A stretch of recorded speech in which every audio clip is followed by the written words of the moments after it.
आज चाहिँ म तपाईहरुलाई पुरा काठमाडौँ घुमाउँछु। हेर्नुस् ल। नमस्कार, म विष्णु अचरबाई पौरखीबाट।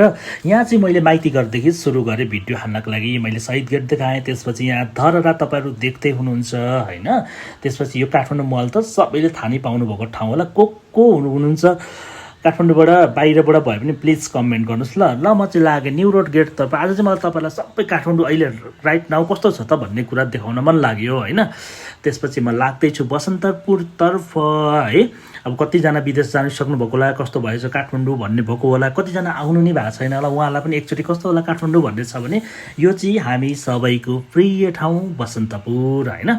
यहाँ धेरै काठमाडौँ आउने मान्छेहरू चाहिँ बाहिरबाट आउने या काठमाडौँ भने प्राय सबै एक न एकचोटि चाहिँ पुग्नै भएको हुन्छ होला जस्तो लाग्छ। मेरो पनि एकदम मनपर्ने ठाउँमै पर्छ बसन्तपुर चाहिँ है। मैले भिडियो खिचेँ, हल्का पानी पर्न आँटेकोबाट मेरो भिडियो क्वालिटी त्यति राम्रो चाहिँ छैन, तर मलाई आशा छ तपाईहरुले मन पराएर हेरिदिनु हुनेछ हैन। अहिले कस्तो भएछ त भनेर पनि तपाईहरुलाई पनि हेर्न मन लाग्छ नि त है, बाहिर हुनुभएकोहरूलाई पनि हैन। त्यस पछाडि म लागेँ न्यू रोड तर्फ। न्यू रोड पनि अहिले झिलिमिली भएको छ, तर मेरो भिडियो चाहिँ त्यति राम्रो चाहिँ भएको छैन। पानी पर्न आँटेको मौसम भएको भएर पनि यो भिडियोहरू चाहिँ मैले पालो कुन दिन खिचेको। अनि यो रह्यो यो चाहिँ रत्न पार्क। तपाईँ हामी सबैलाई थाहा भएकै ठाउँ हो।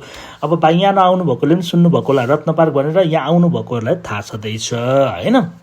यो चाहिँ रत्न पार्क है, काठमाडौँको मध्य भाग भन्दा पनि हुन्छ। त्यस पछाडि म लागेँ यो चाहिँ रानी पोखरी। तपाईँले सुन्नुभएको थियो होला, के किताबमा पनि पढ्नु भएको थियो होला, आउनेहरूले त देखि नै हाल्नु भएको छ हैन।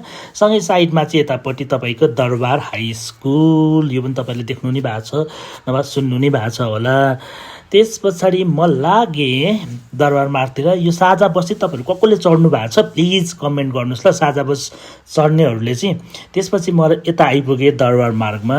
यो दरबार मार्ग चाहिँ मेरो यो पनि फेभरेट ठाउँ हो काठमाडौँ मध्येमा। हार्ट अफ काठमाडौँ भन्दाखेरि पनि खासै फरक नपर्ला, हामी सबैको प्यारो ठाउँ नै होला। दिउँसो भन्दा पनि अझ मलाई रातिको टाइममा एकदम मनपर्ने ठाउँ चाहिँ दरबार मार्ग हो।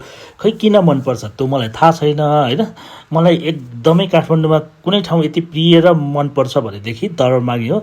सायद मैले काठमाडौँ सुरुमा आएपछि यहाँ काम गरेको भएर पनि होला, मलाई एकदमै धेरै मनपर्ने ठाउँ हो दरबार मार्ग चाहिँ है।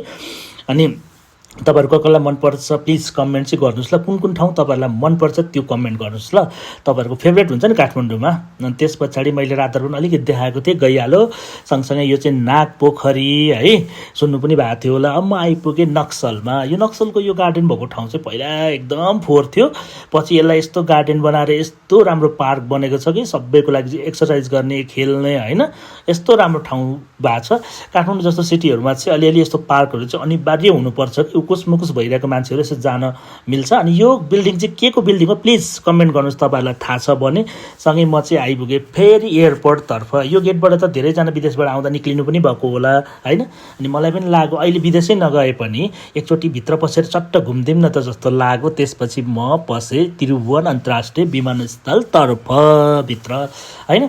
अब एयरपोर्ट यो भित्र पसेपछि मलाई बेग्लै शान्त भाइब्स आउँछ कि यहाँ यति आदिसम्म चाहिँ दुईपट्टि बाटो गार्डन राम्रो सफा लाग्छ हैन।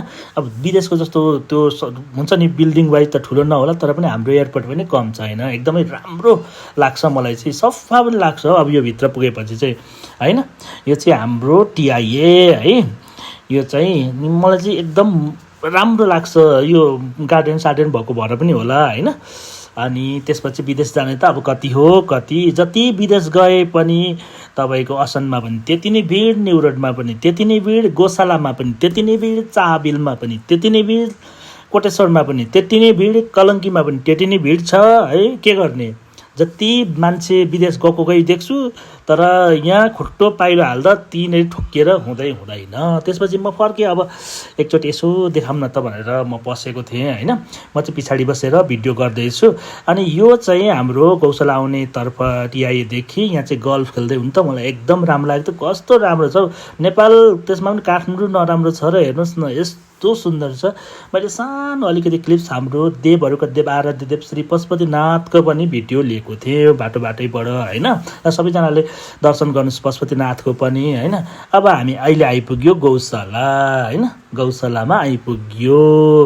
यो चाहिँ तपाईँहरू कतिजना यतातिर आउनुभएको छ कमेन्ट गर्नुहोस् ल। त्यस पछाडि अहिले चाहिँ हाम्रो खोला नालाहरू पनि काठमाडौँभित्रको यति सफा हुँदै गएको छ कि दुईपट्टि कस्तो राम्रो फुलहरू फुलेर अनि त्यसपछि बिचमा पानी मजाले बगिरहेछ है। अहिले यो हेर्दा हेर्दै 2-4 वर्षमा यति राम्रो भइरहेछ कि कस्तो हुन्छ नि, एकदम सुन्दर देखिएको छ।